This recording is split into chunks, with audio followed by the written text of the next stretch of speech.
We have got a spirit spotlight for you today, the beautifully bottled and even more deliciously tasting spirit Italicus. Welcome to Boozy Movies, where watching movies and making cocktails is what we do.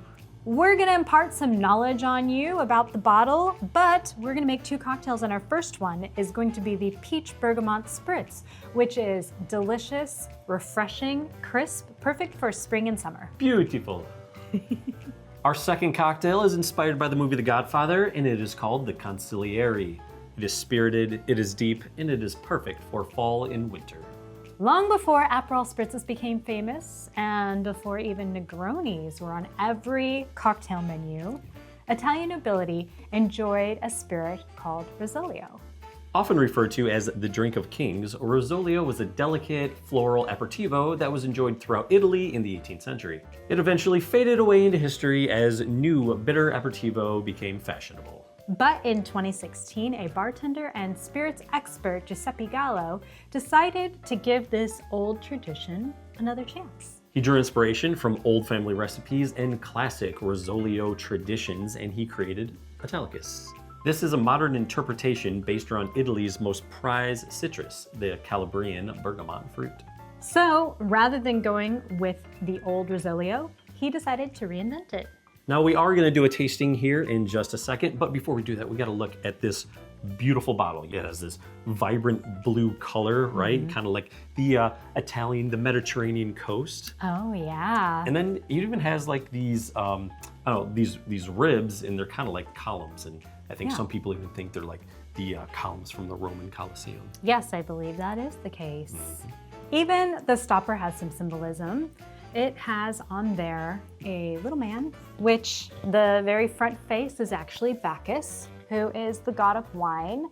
And then it has on there, you'll recognize the arms and the legs, and that is based off of Leonardo da Vinci's obsession with perfect proportions. The bottle and the cap itself are very artful, which is something that we can all appreciate. Yeah, and in a weird way, it does make the experience of pouring this and drinking it even that much more enjoyable. Yes, would you like to pour us some? I think I should go ahead and pour some. Okay. All right. So while you're pouring it, the color that we're going to get is this beautiful honey gold color. And then the ABV is 40 proof or 20% alcohol by volume. So that makes it a really nice mixing spirit. That was really the intent of Giuseppe Gallo, was to make a liqueur that is similar to elderflower, where it's beautiful, fragrant, and enhances a lot of other spirits. Yeah, and that is actually a really good comparison. It is kind of like the, well, elderflower liqueur. I mean, I think most people think of Saint Germain, but definitely I would put it kind of up on that level. Yeah, if you like, give it a smell. It's very, very bright, very citrus. I think I've equated it to, and this is a compliment. It kind of has like a Sprite sort of smell and taste to it. So if you're a fan of, you know, lemon lime and everything, like it's very good. So the Calabrian bergamot is not the only citrus in this spirit. There's also citron, which is prevalent along Italian coastlines, Mediterranean coastlines. Another thing that I'm getting when I smell it is a little bit of pepperiness, a little bit of floral pepperiness, and that again comes from bergamot, and that's what we associate with Earl Grey tea. Let's give it a sip. Okay.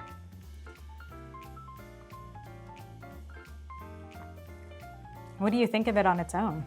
Wow. You know, as much as I like this, I don't know if I've ever really had it on its own before. I mean, maybe when we first got it, just to be like, hey, what does this taste like? Yeah. But it's very soft, it's very gentle, easy to drink. I mean, I could easily, you know, just drink it on its own, or put it, you know, in a chilled glass, or put like a little ice cube just over ice. I think it'd be fantastic. Yeah, immediately I'm getting a lot of citrus at the top of my palate, and then sweet honey kind of flavors along my tongue. Honey, yeah, the sweet honey for sure. It has that texture too, yes. right? It's silky. It's silky. It's not that thin, right? Yeah, it does have a little bit of a creaminess to it. Again, really enhancing sort of the flavor and the experience of drinking it. Yeah, very citrusy, but not astringent, really. No, and not overly tart or bitter, right? How a lemon or a lime would really make it go like that. Pucker up. Pucker up, buttercup. Yeah. Well, now that we've had it on its own, we should go ahead and see what it tastes like in a couple of really tasty cocktails.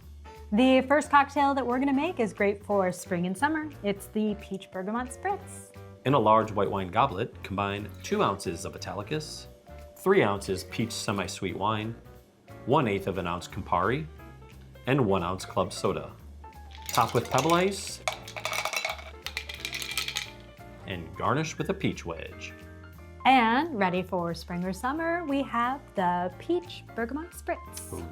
When you smell it initially, you get all of that wonderful like peach wine, you get freshness of some citrus. What do you think about the taste? Yeah, it definitely blends. The Italicus blends really well with that peach wine. Even though we just put literally 1/8 of an ounce of Campari, you do get just a little bit of bitterness in there. So it does help with the color a little bit, right? Which is kind of something we wanted to do. Right. But yeah, also you do just get a little hint of that bitterness. So it helps balance the cocktail out. Yeah, it gives it some structure, some body, a little bit of depth in there. And it helps actually bring out more of that peach and more of that bergamot without really overwhelming it. Yeah, I think this is a really fun alternative to an Aperol Spritz. That's something, obviously, a very popular drink, but people like it because it is light and it's refreshing. It's also very easy to make, but this is too. And we just use like a peach wine, but I imagine, you could, there's a whole bunch of other little flavored wines out there that you could mix it with, and I think the Italicus would go along really well with it. Yeah, as we found that the Italicus really mixes well with a lot of things because of its bright citrus flavor, but also its kind of peppery floral notes that we really enjoy. Now, as you said, Italicus is very versatile, and we have used it with a number of spirits in our cocktails. We've used it with rum, we've used it with mezcal, we use it with pandan, we've used it with creme de menthe even. So one of the things that surprises a lot of people is how well it does play with darker spirits. So you have your rums and your whiskeys. It doesn't get lost, right, behind something deeper and richer and bolder. So that kind of leads us to our next cocktail, which is going to be a Scotch whiskey cocktail. Yes, but before we make the Consigliere, we're going to stop you for just 1 minute and talk about the fact that, like every movie, a bottle might have a good story. So what we would like to know from you, down below in the comments, let us know, what is your favorite bottle and what story do you have for it? We would love to read your comments. We love to read your stories, and sometimes it inspires some of our future cocktails and some of the future movies that we do. So let us know down below. While you're there, hit subscribe, like it if you're enjoying this content. We really would appreciate that. And we'd love to see you come back every week when we return to one movie, 2 amazing cocktails for that movie, and more of our Spirit Spotlights. All right, time to make you an offer you can't refuse. Let's make the Consigliere from The Godfather. In a mixing glass, combine 2.5 ounces of Scotch, 1 ounce Amaro Montenegro, 3/4 of an ounce Italicus, and 1/4 of an ounce Demerara syrup. Add ice and stir until chill. Strain into a highball with a sphere.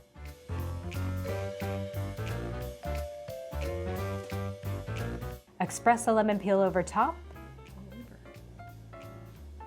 Twist onto a spear and plunge into cocktail. And here is the Consigliere. Our inspiration for this drink, if you haven't seen our Godfather episode, we wanted a cocktail based off the character, the Consigliere, who is a counselor to the Godfather.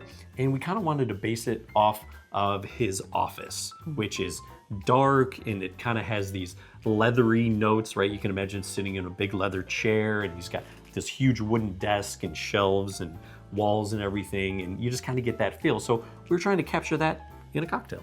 Yes, I think we nailed it. Pat ourselves on the back. We've got a lot of beautiful smokiness from that Scotch. You really get that nice deep flavor. Yeah, you do. But that only brings forward that citrus from the Italicus and some warm vanilla and a little bit more citrus from the Amaro Montenegro and a bit of pepperiness. But you kind of, as you drink this, it tastes like the smell of a, very sophisticated office with wood and leather and books of rich mahogany. Leather-bound books. Leather-bound books. Shelves of rich mahogany. So this could be the Godfather cocktail, or it could be an Anchorman cocktail. You know, pick your poison. Yeah. But the Italicus, well, obviously after the Godfather, we wanted sort of an Italian ingredient, and although maybe the Scotch whiskey isn't that, the Amaro Montenegro is, but we felt like the Italicus really would just help bring up some of those flavors and make it a little more dynamic, right? Yeah. We could have just maybe thrown some bitters in there or something and gone a little more straight old-fashioned type, but we really thought that the Italicus would help kind of brighten it up a little bit.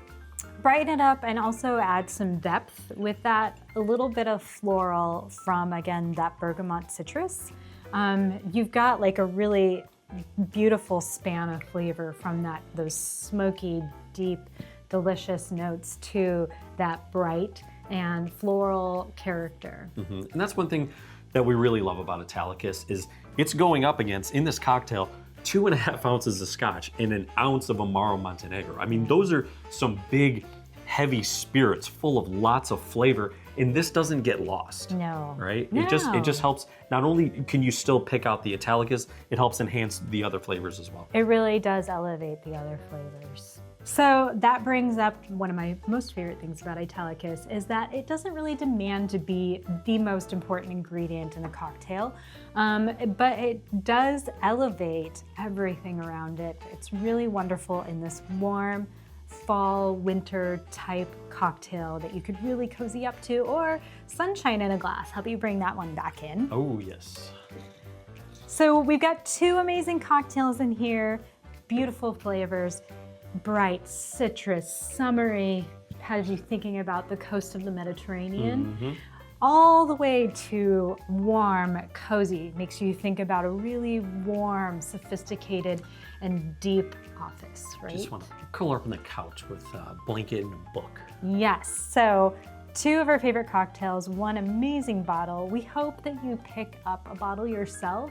Yep. If you have any Italicus recipes, please share them with us. We would love to know what you're making up with it. Yes. Now, we've done an episode here, again, for Italicus. We've also done one for Nista, which is another one of our favorite ingredients, as well as the Coda Pandan liqueur. So if you like these types of episodes, definitely go back and check those out. But also check out some of our movie episodes where we use a whole bunch of spirits, and we really love to mix and match and have a lot of fun.